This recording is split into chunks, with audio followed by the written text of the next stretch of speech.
Alright, welcome to my tier list for Civ 6 city-state suzerain bonuses.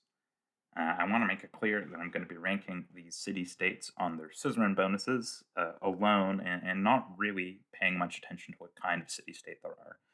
I think you can argue that some kinds of city-states are stronger than others. Like the scientific city-states are always going to be very impactful since science is so important to doing well in this game. But I think what ends up happening is that if there is a powerful, science city-state in the game, everybody's going to have at least enough envoys to be getting the basic science city-state bonuses from it. They're all going to have, the 1, 3, and 6 envoy bonuses once they need it. So it seems silly to me to rank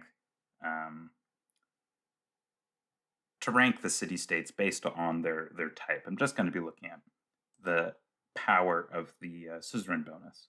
And I'm going to rank them from D tier of underwhelming abilities that have very little bearing on how the game plays out, all the way up to the S tier of game-defining suzerain abilities, which in some cases are game-ending, more than game-defining, game-ending. There are some combos in this game with city-states where if a certain civ gets a hold of certain city-states, they are unstoppable. And there are a few of those, but there's also everything in between. Now, I'm going to start with the cultural city-states. First up is Mohenjo-Daro. Their suzerain bonus is that your cities have full housing from water as if they were all next to a river. This is a pretty weak one to start out with. So the weird thing about this is that if you're just thinking of it as a housing bonus, it's a large housing bonus. What is freshwater? Is it 3 housing, I think? 3 more housing that you get compared to no fresh water. And that's a lot, but something you have to consider is that being next to fresh water means more things than just housing. Being next to fresh water means you have access to building aqueducts, if it's next to a river or some other source of fresh water. If it's just having access to water on the coast, being coast was very important. Being next to the coast means you can build harbors, which opens the city up to all sorts of great improvements on the water. And if you're away from fresh water, you're more likely to suffer from droughts. You can't build, I think the aqueduct gives protection from droughts. You can't build that. You won't have floodplains, which are great for growing a city to be very large. You won't have floodplains since you won't have, you're not building next to a river. And now I think there are situations where maybe you're building close enough to these features, like maybe you're building just like a couple tiles away from a river or a coast, just because the way resources or natural wonders are spread out. A non-freshwater tile might be the best, but I think it's situational. That's not going to happen all the time. If you get Mohenjo-Daro, there might be 1 or 2 cities in your empire that you can build that otherwise would not be very good without full housing. It's definitely situational. I'll give it C tier. I think that seems fair. I think probably most of the rest of the city-state abilities are better than that, but it's not completely useless, unlike some others. Next up, we have Vilnius, which I think might be the first D tier. Its ability is that for the highest active alliance level, all of your theater square districts receive plus 50% adjacency bonus. Now, normally I like adjacency bonus abilities quite a lot, although this is for theater squares, and theater squares are, more culture is definitely a good thing, and theater square adjacency can get quite high, but the problem is most of your culture usually isn't going to be coming from theater square adjacencies. I think if you're at the point where you're building a lot of theater squares, which should be fairly late into the game, even if you're going for a cultural victory, most of your culture is going to be coming from bonuses like whatever unique improvements you have access to, maybe all the great works that you have. You're going to need theater squares to have the great works, I guess. But I don't know. This might be a decent culture boost But at the end of the day, just having lots of culture on its own doesn't do a lot. It doesn't help you win the game right away. Like this isn't plus 50% more tourism from theater squares. It's just the culture that you get from theater squares, which on its own will not give you tourism. It's not a victory condition, and it's not even a very useful resource. So I think this is a D tier. At the end, I'm going to probably look over the tier list and maybe reshuffle these. I don't have everything in my memory, so at the end I might shuffle them around a little bit. But for now, yeah, Vilnius will be the first D tier. Moving on to Ayutthaya. I'm sorry. I don't know how to pronounce all these. I'm going to butcher them. So apologies. This one is another culture bonus. 10% culture equal to the construction cost when finishing buildings, kind of like the Ramses bonus. That's like an okay culture boost. Some buildings are pretty expensive. I think this is a lot nice. I mean, compare this to Vilnius, which was the other culture bonus, and I think as I'm thinking about it, yeah, there actually are some pretty decent culture bonuses in this group. 10% culture when finishing buildings. You're going to be building a lot of buildings. This works out to being a pretty solid culture bonus.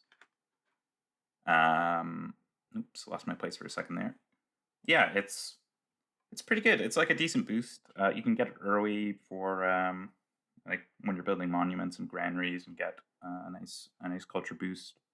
And really, like at any time, since buildings are you're going to be building more of them as the game progresses. This is always going to be a nice culture boost. It's never going to be crazy, but it's definitely solid. So it's probably around average. It's bordering on C tier, I think. It's not loads of culture, but it's definitely not bad. So B tier. Next up, we got Caguana. That's the first city-state on this list, which gives you a unique improvement. And this one is dedicated to culture and tourism. It's +1 culture and up to +2 culture when you get exploration for each adjacent bonus resource and entertainment complex. So it's not inconceivable to get a bunch of these with maybe like 3 or 4 adjacent bonus resources and entertainment complexes, especially on abundant resources. Of course, if you're playing on abundant resource maps, this is stronger than if you were not, and so it's weaker if you're playing on a map with less resources.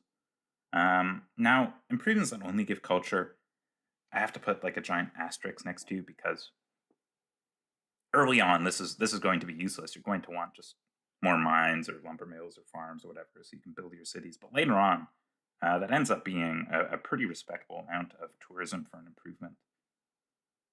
I mean, you compare it to like in a national park tile, you're only going to be making the appeal value of the tile, and that might only be like 4 tourism.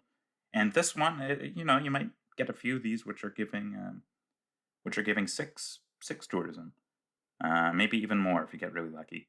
So it's definitely it's decent. I mean, it's only for the culture victory,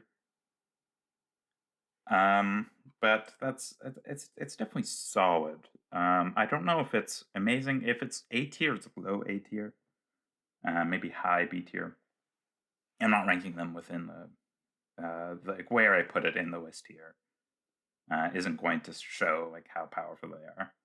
It just happens to be where I'm putting them. But I'll put it there, and it's probably borderline between A and B if you're going for tourism. Next, we have one with a similar idea, Rapa Nui, another culture and tourism improvement. This is the Moai.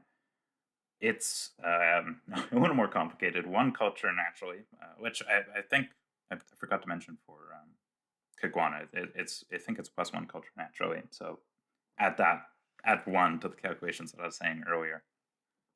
But this one, yes, Moai +1 culture for every 2 adjacent Moai. I think after you get a certain tech, it or civic, that goes up to 1 per adjacent. 2 culture if on volcanic soil, 1 if on coast or lake. Anyway, what that boils down to is that each of these you can expect something 4 culture each, probably like 4 or 5 culture on average. Definitely a little bit weaker. If Caguana is borderline A tier, teetering on B, this one's probably B teetering on C. So I'll keep it with Caguana in the B tier, I guess. But it's definitely weaker than Caguana. But they're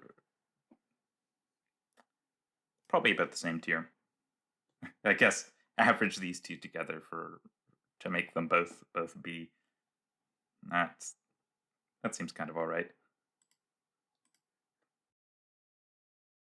Next up, we got Nan Madol, which I really like. It's a lot more simple. Your districts on or next to coast or lake tiles provide +2 culture. So this one doesn't require any investment of building tile improvements or having theater square districts. Just +2 culture on all your districts, not even specialty districts. City centers, aqueducts, neighborhoods. It's all fair game. This works out to being just a great culture boost across your empire for very little investment. It's not game changing. Again, culture is not a victory condition on its own, but it's a very nice boost to getting to those important civics faster without needing to do anything extra. Just an easy A tier for Nan Madol. Moving on to Kumasi. Trade routes to city-states provide +2 culture and 1 gold for every specialty district in the origin city. So not the city-state that you're trading with, but the origin city. Pretty easy to get. Up to 3 or 4, even 5 later on specialty districts in the city if you're trying for it. So these trade routes can be very, very significant. I guess we had 5 specialty districts. I mean, that'll take a while to get online, but that's 10 culture and 5 gold per trade route, which is a very substantial boost. This is one of the stronger trade route bonuses for sure. And it's another way to get culture fairly easily. I mean, you need the investment of trade routes, but you probably want trade routes anyway. Or if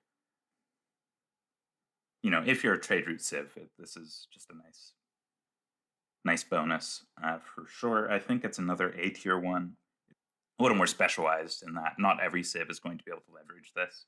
Some civs simply don't have enough districts to spare to get lots of trade routes. But when you can get this ability going, that's a significant boost to culture and gold. So another A tier for Kumasi. To wrap up the culture city-states, we have Antananarivo. +2% culture for every great person you have earned with your civ, up to a total of +30%. This is another big culture boost, although it's contingent on recruiting great people. So, since it only goes up by 2% at a time, I think unless you're killing it in every aspect of the game, it's going to take a while before this ends up being a gigantic culture boost. It's definitely a big one. It's probably a little bit worse than Nan Madol and Kumasi, so I'll put it in the B tier. Its impact in the late game can be quite large, but by the late game, like when this really starts to matter, or when this ability is most potent in air quotes, you'll probably already have all the civics that are key, like the like mobilization, or the fancier government types like democracy, fascism, communism. I think by the time this really ramps up, you'll already have those.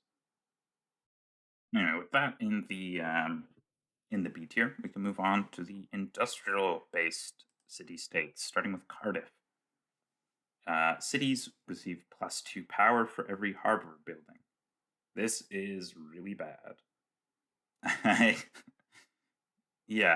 don't think I've ever had a game where this has done anything. Like, having power is important, but I don't know. I've never had a situation where I've had plenty of harbors, but no industrial zones. Like, I don't know. I think even if you do get to the point where this does something, like you're at a point in the game where you have harbors and buildings that require power, like the stock exchange and the research lab. There's probably only like 10 or 20 turns on online speed before you get access to something else that gives you power, like a hydro dam, or I think solar panels might come first, or is it wind turbines? Anyway, it's not going to take long before you have power. At least it shouldn't. You're gonna want like industrial zones to give you power anyway. Yeah, this is bad. This is a bad city state bonus. So D tier for Cardiff. Next up, Brussels. Suzerain bonus of your cities getting plus 15% production towards wonders. Very straightforward. 15% production is, I mean, that's like a policy card. I think that's what the policy card for wonders give you is 15%. So occasionally this might make the difference between you getting a wonder and not getting wonder. It like saves you 1 or 2 turns. Most of the time, 1 or 2 turns, 15% production isn't going to be the decider. It's only towards wonders. This is pretty weak. I think most of the time you're better off spending your envoys somewhere else. It's not, maybe a little bit better than Cardiff at least, but it's probably just in the C tier there. Next is Johannesburg. +1 production for every improved resource type. That's what your cities get. Rising to +2 once you get industrialization. This is actually a pretty nice city production boost. I mean, as for like the total production that you get in a fully developed city, it's not going to be gigantic. This is another one which, if you're playing on abundant resources, where you have a lot of resources in each city, this becomes more impactful. But yeah, you can definitely get a few extra points of production. I mean, for like a city that's just spawned, this may, if you're lucky with how the resources are distributed, maybe it'll double or triple your production. Like 2 to 4 production is a lot for a city just starting out. It definitely falls off. I think it's at least B tier though. It's a nice general production boost. And in fact, I think there probably are a lot of situations where this is going to be, even if you're just working towards wonders, like this is going to be that like the 4 production that you're getting from this is going to be more than what you're getting from Brussels with that 15% production towards wonders, and in this case the 4 production goes towards everything. So it's probably B tier. It's not a gigantic production boost, but more production is always important. And I think this is a kind of thing which is probably useful throughout the game. I mean, it's going to be useful for cities that are developing. If you get it very early on in the game, have that boost early production, which is always very important. So definitely a solid B tier for Johannesburg. Mexico City is next. Regional effects from your industrial zone, water park, and entertainment complex districts reach 3 tiles farther. So for all of them, I think the default is 6 tiles. This raises it to 9. This one's kind of funny because this changes how you plan out your cities. A bit like Mohenjo-Daro, where if you've built your cities working out, planning that you have these regional effects reaching 3 tiles farther, if you then lose Mexico City, that can be kind of devastating. So you have to, like, if you're planning your city around this, you're making yourself a little bit more vulnerable to shenanigans from your opponents. And the boost that you get from it, I'm not convinced is that good. Like the industrial zone, I mean, you do want to be careful not to build too many of them, but I feel like every 6 tiles is sort of a nice rule of thumb. Same with entertainment complexes, because while those regional effects aren't duplicated, the effect of the district itself and the entertainment complex is still good. I mean, like you still want the effect of. I think like the entertainment complex gives you 1 or 2 amenities just naturally, and then you also get some amenities from the arena. The industrial zone gives you industrial zone adjacency, and the workshop, and I guess like the some of the power plant effects aren't regional. I don't know. It's interesting. It's interesting because I guess like it might allow you to build like be a little bit more greedy and build a different district, like a campus where otherwise you'd maybe need an entertainment complex. But I don't know. I think that's going to be rare. It's probably a C tier. Maybe some city planning guru would tell me that this is actually really good, but I don't know. Even then, I'd be shocked if it were any better than B tier. But for me, I think I gotta say C for Mexico City here. Step moving on to Singapore here. Cities gain +2 production for each foreign civilization they have a trade route to. So this is each foreign civilization. I think this applies to city-states. I'm actually not sure. But anyway, my main problem with this is a lot of times you only have one like good option for a civ trading partner. Like a lot of your trade routes are going to be going to the same civ. So you're not going to be getting like a big production boost in any single city. Yeah, it's not going to be a big production boost. It's I don't have much more to say than that. It's a C tier bonus, I think.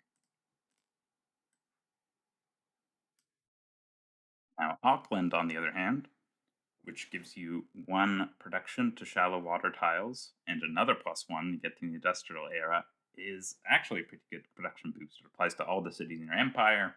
+1 production to each shallow water tile adds up quick, especially if you're playing a civ that likes to settle coastal cities. This is a very, very solid bonus. A tier, more production is always good. And unlike Johannesburg, you're a little less subject to the map generation. It's just all shallow water tiles. It's not shallow water tiles with resources. It's very consistent over your whole empire. It adds up to being a sizable bonus. Pretty good overall. Well, pretty good. It's good. A tier. Next up, we got Buenos Aires. Bonus resources behave like luxury resources, 1 amenity per type. So, like, how many different bonus resources might you have in your empire? Like, I don't know, if like you're fully developed, maybe you have half a dozen.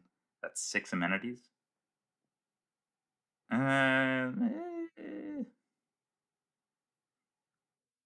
it's a little weak. It's a little weak. I mean, amenities are very nice to have, but I think it's too small of a bonus to be great. Like somewhere between C and B. I would have more tiers on this list if I had the room for it. I'm even the way it's set up now, I'm a little worried I'll run out of space. But this one, yeah, I think it's probably just like a little bit below average. Because it's just not enough amenities. And to wrap up the industrial city-states, we have Hong Kong, plus 20% production towards city projects. Terrible bonus. It's D tier. There's like 1 or 2 civs that I think use this a little bit better. Like the Magnificence Catherine, I think it is, that has the special project that you want to do a lot of. 20% production towards city projects is actually pretty good. But for most civs, you're only going to be doing a couple city projects throughout the whole game. I mean, I guess some of the space race stuff are city projects. And in that case, I guess maybe 20% is decent. I don't know, but like that, like the thing is, if I'm considering the science, like the space race projects, into how I factor in this city-state's power, like that is such a late game thing that I don't think I can give it too many points. Yeah, it's just not relevant soon enough in the game for this to matter. Like, I think if 20% production is making the difference in the end game, then something has gone wrong.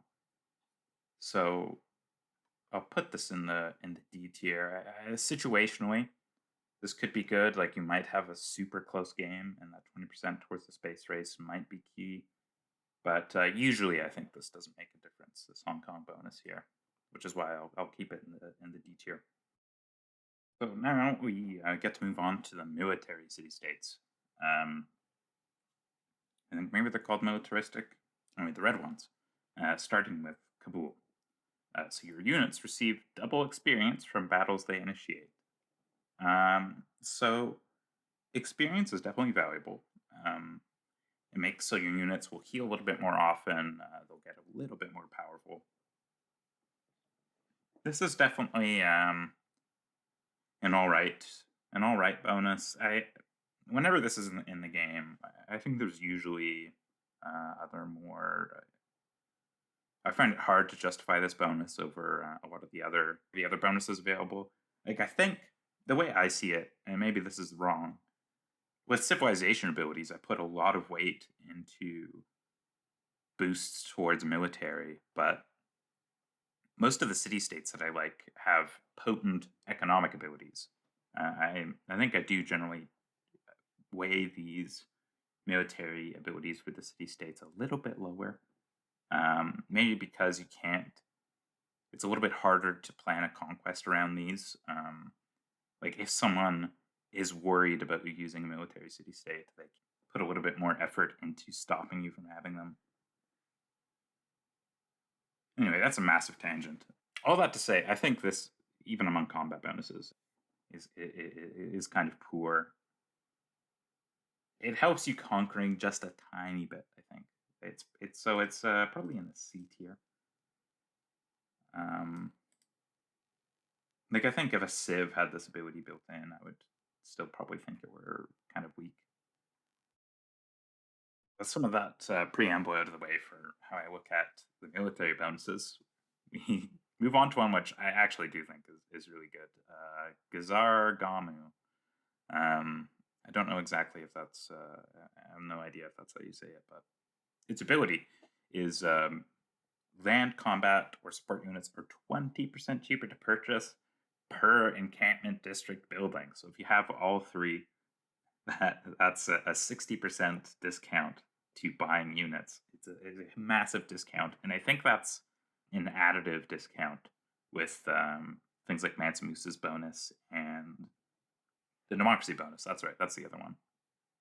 So I think maybe this is still the case. If you get Mansa Musa with this city-state and democracy, I think units are, if they're not free, they're very close to free. Although for most everyone else, this just works out to being a big discount on buying units for the case that you have all the encampment buildings. It does take a while to get that full 60%, but even early on, 20 or 40% discount on buying units is big. Now, you have to plan a little bit to make sure your encampments are in good spots where you can buy units and have them reinforce your front line, wherever that may be, quickly. So it's not as, I think, as crazy as it initially sounds, because you're not going to have an encampment all the time near wherever you're fighting, because you should be conquering new territory, which is going to be pushing your line, and you're not going to be able to build an encampment everywhere, and you shouldn't. You should be building an economy as well. But that is a big enough discount that I think it's at least A tier. Mansa Musa maybe makes it an S tier. Like, there's a Mansa Musa in the game. It's an S tier for him. Free units is game ending, although Mansa Musa has other problems that I think stop that from being as big of a problem. Like, I think if Mansa Musa got to that point where he can fully realize the power of the city-state, he's probably won anyway. Anyway, regardless, it's definitely a strong bonus. That's a big discount on gold, and saving you gold here is not only a boost to your military, but it means you can spend your gold elsewhere on your economy and things. So definitely strong A tier. We have Wolin next. You get great general points for land units defeating other units, and great animal points for navy units. This is a small bonus. I've struggled to get value from this. Whenever I've needed a great general, great animals are pretty easy to get. So that side of the bonus I think is weak. It's mostly for the great general points. But I've found most of the time that if I'm looking for a great general, it's generally not that hard to get one. Like I'll just build like one encampment or two, or spend a little bit of faith. And sure, like if you manage to get the great general that you need from this alone without needing to build an encampment, or if you get like a couple turns early, that's definitely helpful. But it's only going to happen maybe once or twice over the course of the game, and that works out to being overall, I think, a weak bonus. I certainly have not been able to get great value from it. One of the weaker military city-states for sure. Maybe D tier. Yeah, I think so. I think like it's not completely useless, but when you do get value from it, I don't think it's ever going to be loads of value. Next up, we have Valletta. You can buy city center and encampment districts with faith. This is pretty nice. It makes so. I mean, being able to buy those things with faith is unique. I don't know if there's any other way of being able to buy those with faith. And they're actually very cheap to buy with faith. I don't remember the prices off the top of my head, but I know they're cheap for how early you can get this. So that means you can get like monuments and granaries and walls very quickly. Normally, I don't like defensive bonuses that much, but that utility of being able to build walls like basically anywhere for very little faith has definitely come in handy for me once or twice. Like you can conquer a city and then like build walls right away in it, and then use that to like pick off enemy units that are still around. And I have done that a few times when Valletta's in the game. This is a pretty nice all-round bonus. It's going to save you some production throughout the game, maybe some gold as well from buying those city center buildings. Probably not quite A tier. I think it's still just like B tier. But definitely good. Valletta's definitely a good city-state. Up next, we got Granada. Oh, wait, I'm realizing we haven't had one of these in a while, one that gives you a unique tile improvement. It gives you the Alcazar, which gives you +2 culture and science equal to half of the tile's appeal. And later on, that tourism turns, or sorry, the culture turns into tourism, or also gives tourism, and it acts as like a fort as well. Sort of an interesting set of bonuses. It's as far as tourism bonuses go, it's not a great one. 2 tourism is low, and science equal to half the appeal is. I mean, science improvements there aren't many of them, so this makes that unique at least, I guess. But it's not good. It's I guess like on an amazing tile, you'll be getting 2 science and 2 culture. Yeah, those numbers just aren't high enough to justify not having something that gives food or production. This is weak. Granada is oops, accidentally changed the preview there, but Granada I'll also put into the D tier there. So we got Akkad. It's kind of a cool one. You get full damage for your melee and anti-cavalry units to city walls. So that's a bit like having a battering ram permanently attached to your melee and anti-cav, or a siege tower for the later tier ones. And in like the turbo late game, where there are no longer those available, this is sort of a unique power. Normally, there's no way to get that full damage for the melee and anti-cav units. My gripe with this is that it is melee and anti-cav, which are 2 unit types that generally are pretty weak. I think unless you have some bonus towards those two unit types, you have no real business building them. So there are a few civs that use this bonus really well, I think, like Ambiorix or the Dreaded, Abe Lincoln. Anyone with bonuses to these units can get some use out of this for sure. I think for the rest of the civs, though, you're going to have other ways of dealing with walls. You're going to want to have like lots of ranged units in your army. I think most of the time you're going to want your army to mainly consist of like ranged units and some sort of cavalry. So I don't know how often you'll be able to get value out of this. I haven't used it too much myself, mainly because of the unit composition that I stick with. I'll put it in C tier. I think if you do have that army, if you do have lots of melee and anti-cav, that's a pretty large boost to your ability to take down cities quickly. I just think most of the time you shouldn't be using those units. Preslav is +2 loyalty per turn in cities for each encampment district building. I don't like this one very much. It's very rare that you'll get value from it. So to get value, you need to be conquering somewhere where sort of the edge cities, like the first ones that you conquer, have an encampment and also have buildings in it that either aren't pillaged or are quick to repair. And it's sort of weird, right? Because when you take down a city, sometimes you have to take down the encampment. So you're going to have to pillage all the buildings that you would need to get any value from this. And even then, I think it's very rare that you're going to be conquering cities that have those encampment buildings and are able to maintain those buildings to give you that loyalty. So it's weak. It's very weak. Preslav is oops, misclicked there. It is a D tier.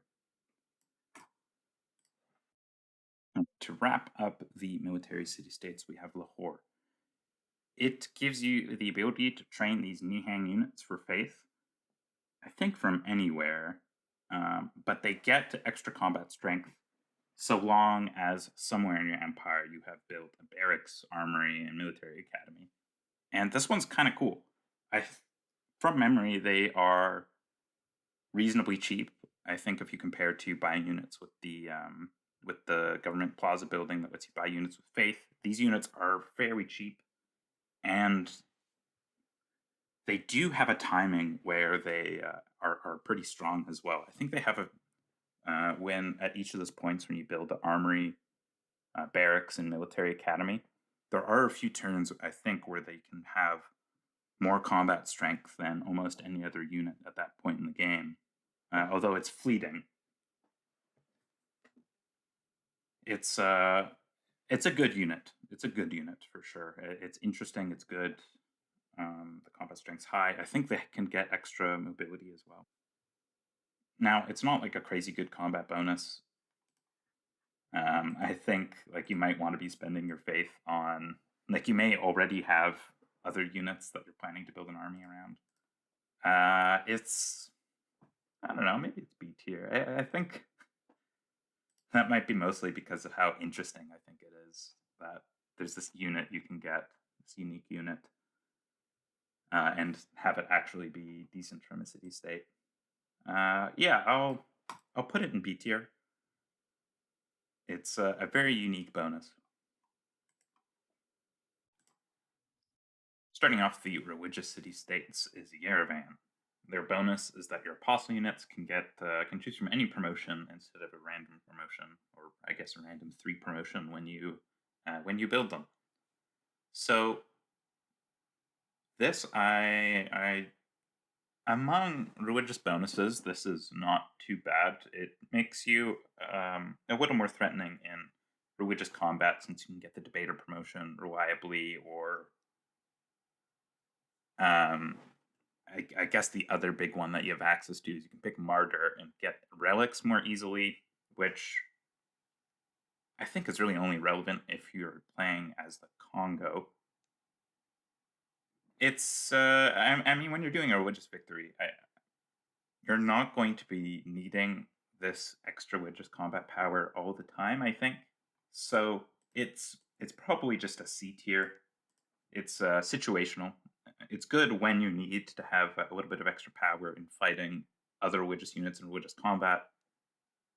But I think most of the time, there's it's better to just go military, or more likely you're just not going to need to use this at all.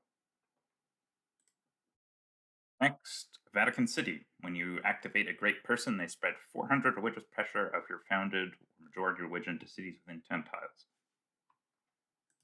This is a nice way of converting some cities. It saves you a little bit of faith on buying missionaries and apostles to do some conversion. Still, I think this isn't going to make a huge difference. You're going to need some other way to keep those cities secured.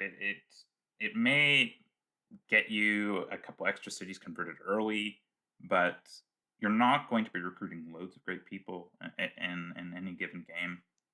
So I think usually this won't be too good. I'm going to put this in the C tier as well. I realize I have to make some more room, so bear with me for a second.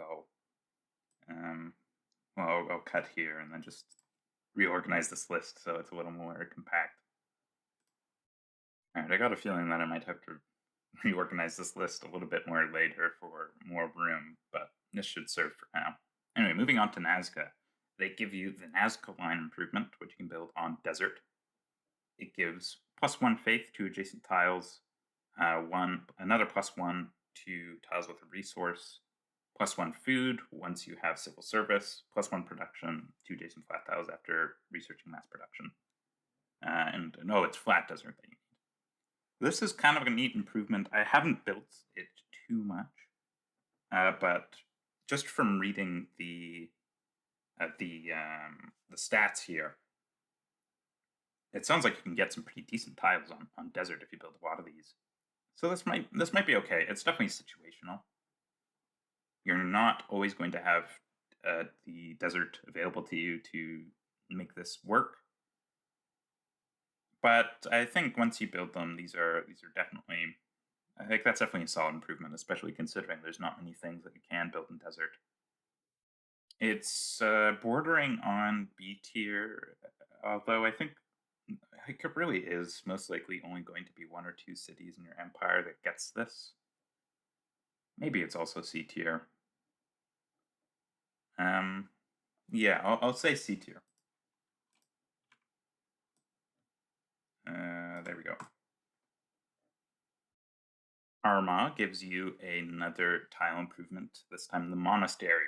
+2 faith naturally, 15 healing for friendly religious units, which that have not attacked this turn. That is a very weak part of the bonus.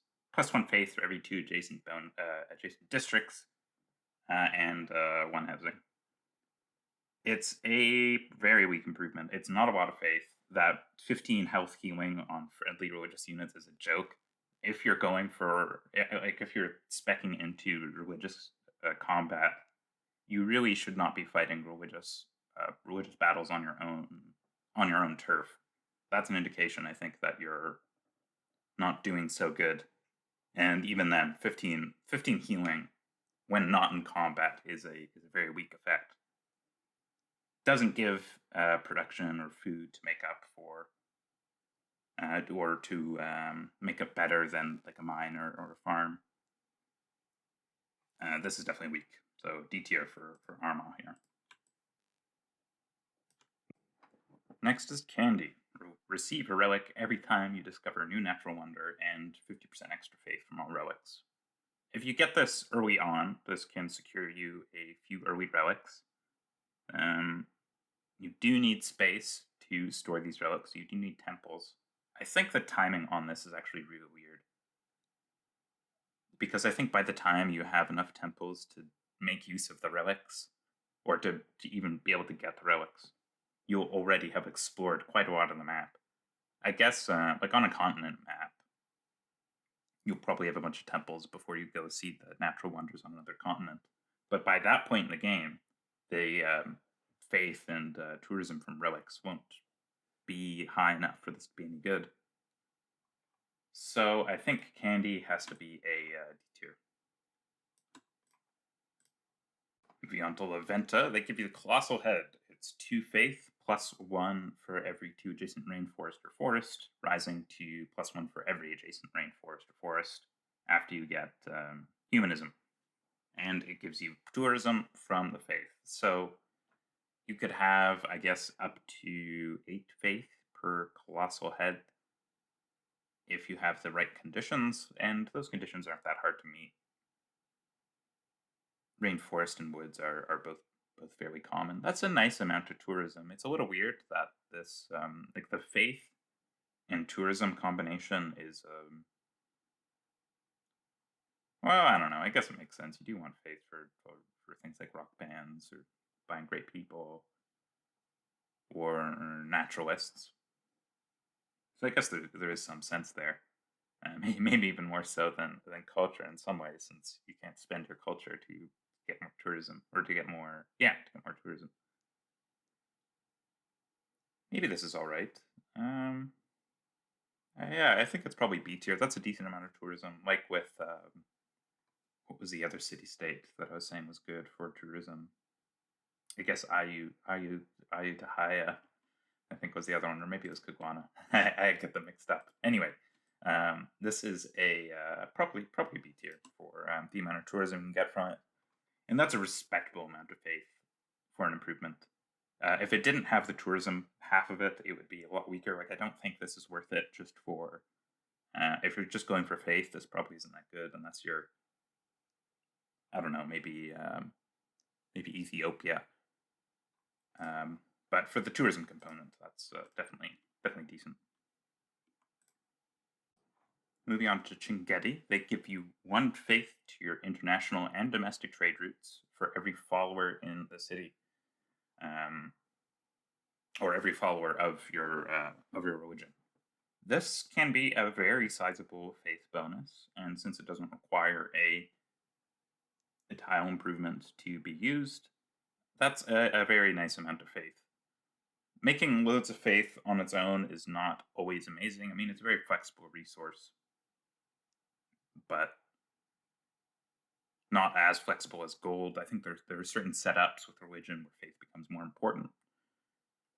Like if you have Oracle or the it gets Jesuit education, which makes it you can buy campus and theater square buildings with faith. Anyway, there are situations where this is stronger, but it requires a little bit more planning than something like gold. It's definitely solid though. So probably in B tier. Probably in B tier for Chinguetti here. And finally, the last religious city-state is Jerusalem. It gives your cities with holy sites 4 times religious pressure on cities within 10 tiles. They act as if they're holy cities, like the ones where, like as if you had founded your religion in that city. This is actually a very nice way of keeping pressure around sort of your central empire. It makes it a lot harder for someone else to push your religion out, and that can be nice defensively, but even offensively as well, for converting your neighbors and making that foothold in like a religious foothold in those civilizations a little bit better. It could save you some faith on keeping those cities maintained. A bit like Vatican City in that it's almost passively helping you convert and maintain cities, but this one requires it's just active at all times. So long as you have a holy site, and I think the effect is a little bit stronger as well than the Vatican City bonus. So this is probably an A tier. It's definitely at least an A tier, at least a tier stronger than Vatican City. But I think that bonus is high enough to push it 2 tiers higher. A tier for Jerusalem. Okay, this means I can move on to the science city-states, and a lot of them do have very powerful bonuses, so we're going to start filling out the top side of this list here. The first one is Taruga. They give you 5% science in all cities for each different improved strategic resource that they have. This is a very strong bonus. I'm going to just put it in S tier right away. I haven't done simulations or anything to figure out exactly the numbers of how this works out over the course of the game. But my intuition tells me that this is something like a 15% bonus, 10 to 15% bonus towards your science over the course of the game. Because I think, especially as you research more of the strategic resources, you might have 2 to 4 strategics in a given city. And since there's no other condition attached to this city-state, it's fairly easy to keep this bonus going so long as you stay as the suzerain. Very strong. Even a small science boost is important. Like, science is just such a precious resource in this game. So having something like a 10 to 15% bonus to your science is crazy good. Easy S tier. Next up is Anshan. They give you 2 science for every great work of writing and 1 science for every relic and artifact. For certain civs, this ends up being a very nice science boost. In some cases, it means you may be even to be able to forego building a couple of campuses if you're a civilization that likes to get lots of great works of writing. Great works of writing in particular, since relevant artifacts are a little bit harder to get. It's definitely not as large of a science boost as some of the other science city-states, but it's still definitely up there. I think Anshan has to be in A tier. A percentage boost like Taruga is obviously a lot more powerful. Like this, I think, I don't know, if you go crazy on great works of writing and artifacts, maybe you're going to be getting something like 20 to 30 science at the end of the game. But Taruga, like at the end of the game, if it's the 10 to 15% average, like I said, that city-state's going to be closer to like the end of the game, or towards the end of the game, maybe like 50 or 50 to 100 science even from their bonus compared to this. I think it's something like 20 to 30 extra science from Anshan, but definitely still respectable. And early on, you can get great works of writing pretty easily, and that +2 science boost is a little more significant. Anyway, A tier for Anshan. Fez sort of has a similar idea to Anshan in that you can. It gives you some science for a different playstyle. In this case, it's science for converting cities to your religion with religious units. It gives you 20 science per population. And early on, this is a very nice science boost. 10 science per pop can work out to being quite a lot. Maybe you'll encounter like a 10 pop city, and that's 20 science on standard speed, I guess. Or sorry, 200 science on standard speed. I think it's 100 on online speed. It doesn't scale as well as Anshan or Taruga, but from how early you can get it, it means that you can pull off some very, very threatening timing attacks with getting the research for some of those important early game units like knights. You can get access to those very quickly with Fez, potentially. So this is also another strong one. It doesn't scale. It's strong in a different way because it doesn't scale, but it's definitely still strong.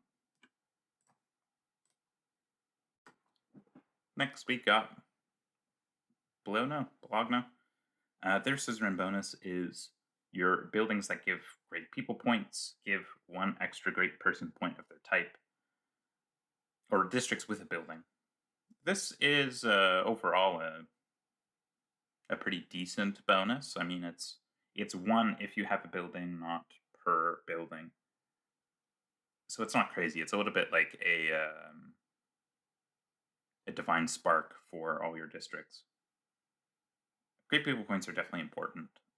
Not as big of a bonus as those other science city-states. It's probably just a B tier, I think. Since it's not loads of great people points, and it's not going to be a huge impact on the overall strength of your civ.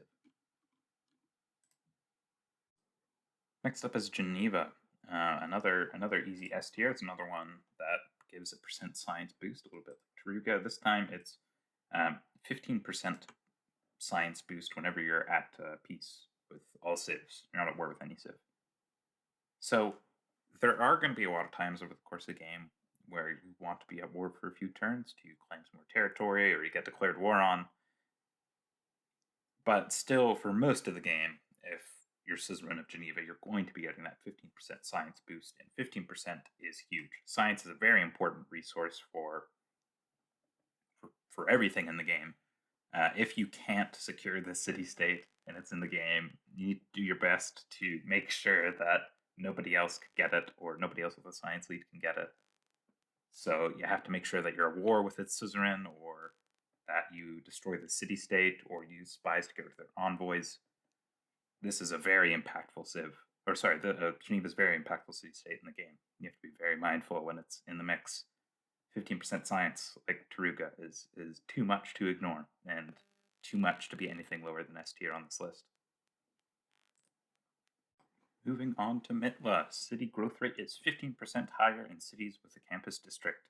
So the way that works is that's 15, I believe it's 15% of your net food, or your net food gain, post what your citizens consume, is boosted by 15%. So if it takes 10 turns to get a new citizen, it'll take 8.5 with Mitla and with a campus. It's not a horrible one. City growth is important. You do want your cities to grow so you can build more districts. But certainly nowhere near as strong as the other bonuses. You can maybe stack this with some other city growth bonuses, like the food giving religions, or whatever the Pantheon that gives you extra growth, Hanging Gardens as well. And you can stack those and get a sizable boost to how much food you're making. But at the end of the day, the numbers just aren't that high enough to make this terribly strong. It's something like low B tier, high C tier. I think it's probably I'm looking at the C tiers here. I think it's probably better than most of the C tiers, so we'll put it in B. Hattusa is next, with providing you 2 of each strategic resource that you have revealed but not improved. So every once in a while, you might be missing a strategic resource in your empire, but usually that shouldn't happen. If you're playing well, you should have a fairly large empire, so it's unlikely that the scenario happens. There are some playstyles where you don't expand a lot, where you play a bit more tall, especially for the less warlike playstyles. Diplomatic victories and culture victories come to mind. And then this is sort of a defensive bonus. You can use this to field some more advanced troops than otherwise you perhaps could. But most of the time, I think this is going to do actually just nothing. So the Hattusa, I believe I have to put into the D tier for that reason. Just most of the time, it's not going to do anything. You're going to have the strategic resources, so it's not going to give you 2. It's not going to give you 2 of anything. Next up is a pretty complicated one, Venta. It's the last science city-state on this list here. It gives you this improvement, the Mahavihara. It's +2 science and 1 housing, 1 faith for every adjacent holy site, 1 science for each adjacent campus, rising up to an additional science after you get scientific theory, which is quite late in the game. And this last bit is probably the most relevant. When you construct your first Mahavihara, you get a random tech. So sometimes, if you use this at the right point in the game, you can get an expensive tech, and it can be a decent science boost. But you're not going to want to build very many of these. 2 I mean, one housing is nice, but I mean, the monastery also gives one housing. That's a horrible improvement. Housing doesn't mean much if you don't have food to back it up. And this is, I mean, I guess it's not hard to make these give 3 science and 1 faith later on. I mean, you need scientific theory to get that extra 1 science later on, which is very late in the game. But you're not going to want to build too many of these. It doesn't give enough yields to make it worthwhile. You're just going to want to build 1 for the free tech. Occasionally you might need housing, but there are usually better ways to get it. So I'm going to put this in Wanda. It's either C or D. It at least does something. I mean, the free tech is something. If you get to be its suzerain, you're probably going to want to build its improvement at least once. So since it has a use, I'll put it into the C tier. And that brings me to the last section of the list for ranking the city-states, the economic ones, or commercial ones. I forget exactly what they're called in the game. But the first one is Bandar Brunei. It gives +1 gold to your trade routes passing through trading posts in foreign cities. So the route of the trade routes that you send out are very difficult to control.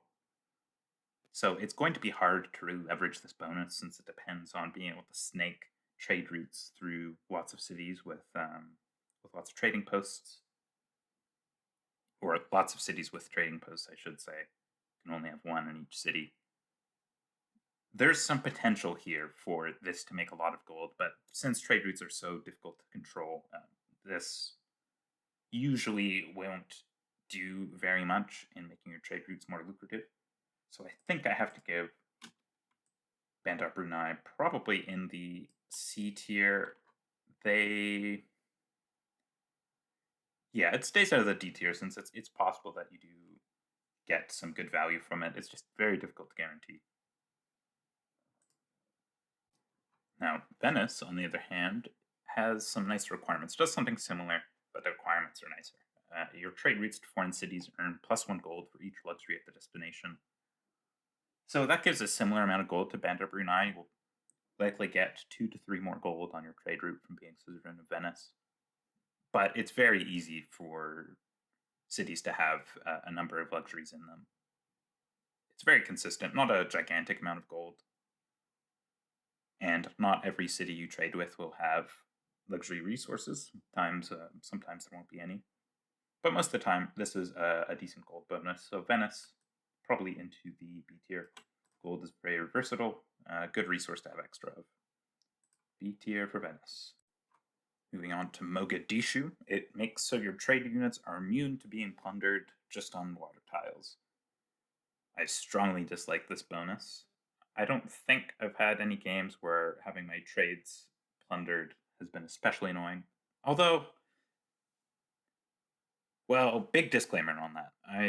The group that I play with often doesn't play with barbarians, so I don't have to deal with barbarians on the water plundering my sea-based trade routes. So that probably makes a big difference. I think I was going to put them into the D tier, but I guess, barbarians plundering stuff is pretty annoying. Maybe this is C tier to make your trade routes a little safer. Okay, yeah, that's what I'm going to do. I'm going to put Mogadishu in C tier. I have to reorganize the list here, make a little bit more room, but that is where it is going to go. Okay, I made a little bit more room in each tier, each of the middle tiers there, with the exception of the S tier, because there are not many left. I think maybe only 1 or 2 S tier city-states that I still have to add. One of them, though, is definitely going to be Hunza. So what it does is your trade routes generate 1 extra gold for every 5 tiles they travel. So while it is only every 5 tiles, and most trade routes or land trade routes only have a range of, I think it's 15 tiles. Keep in mind that every trade post that you have refreshes the length of your trade route. So you could have A trade route go 15 tiles and then another 15 tiles if there's a trade post at the end of that first 15 tile length. And over the ocean, I think it's 30. I think it's 30 tiles, which would be 6 extra gold on a trade route. And if I'm not mistaken, I think the gold that you get from all of these you might be able to multiply this by the things like railroads and ocean tile. The trade multiplier, I think, might apply to that gold. Even if it doesn't, it's still a lot. So over the ocean, that's up to 6 gold, maybe even more if you're doing ocean and then there's a trade post and then it trades into a city on land.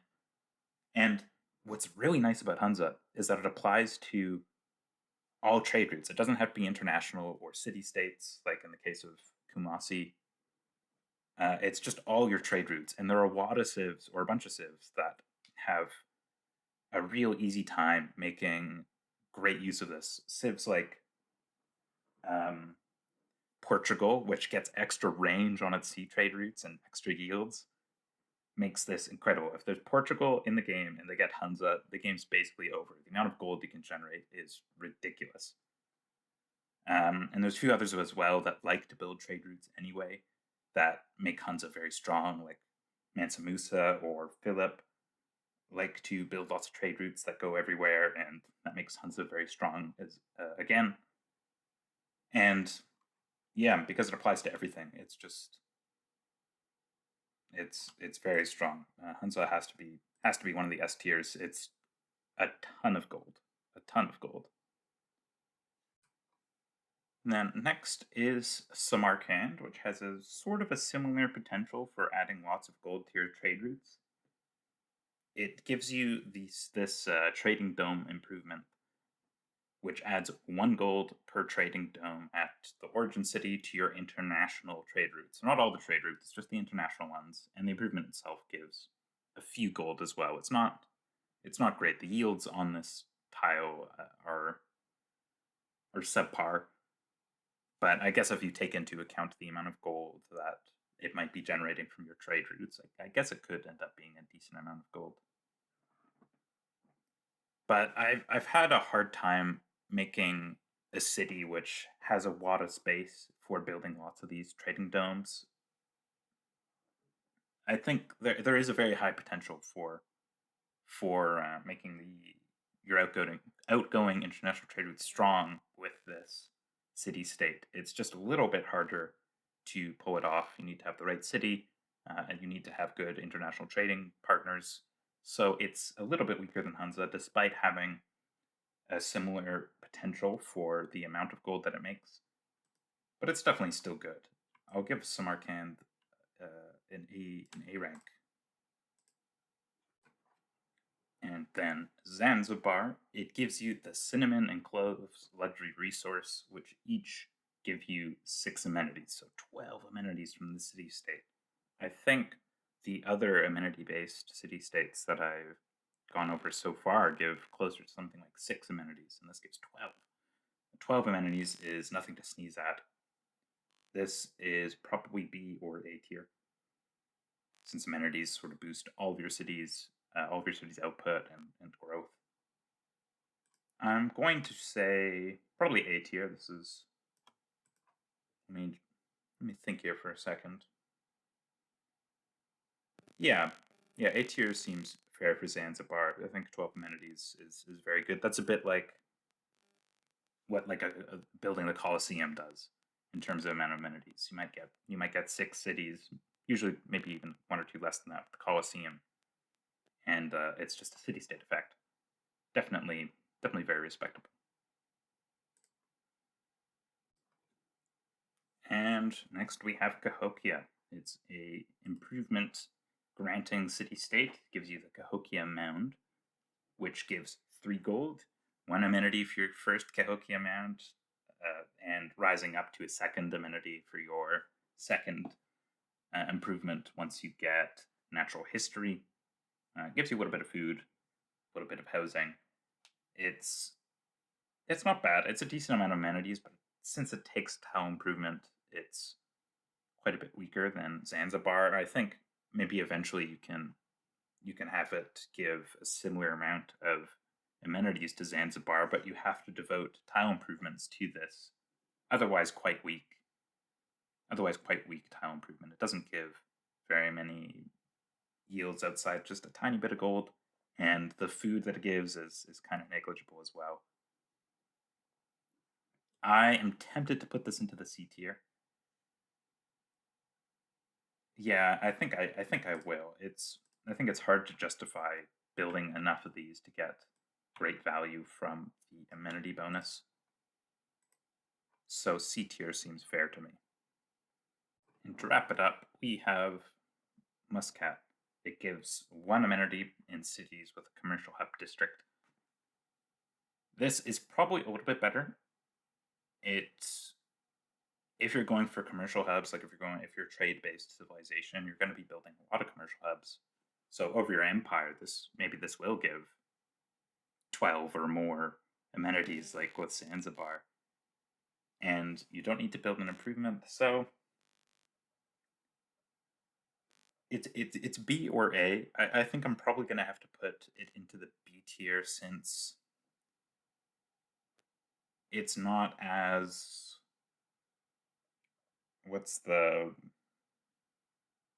what makes Zanzibar especially good is that you can get it early on and you can get 12 amenities early, and that's a big punch.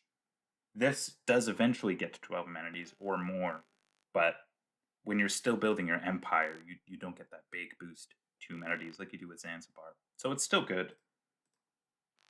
Muscat's definitely still good, but I will put it into the B tier. And that wraps up the tier list. I am looking through here to see if there are any adjustments I want to make. But I'm fairly happy with how this looks here. The one that's jumping to my mind the most is Kumasi. I think might be an S tier.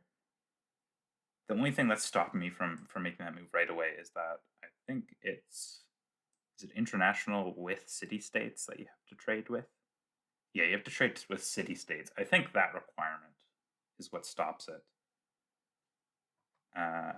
Because I do rate Hunza very highly, which gives a similar amount of gold and no culture, but I think since it applies to everything, that's what makes it more powerful. There are situations where this can be S tier, I think. Anyway, that's the only one that I think I'm especially on the fence about. Most of these I think are good. Yerevan I might be underrating as well. I don't often play religious games, so I may be undervaluing just how good having access to all the promotions is with apostles. That's the one that gives you, pull it up on the screen there so you can see. I might be underrating that. I wouldn't be surprised if there are people who think that's B or A. At least most of these are within a tier where they should be. I think this list is at least mostly correct. So I will leave it there. Peace.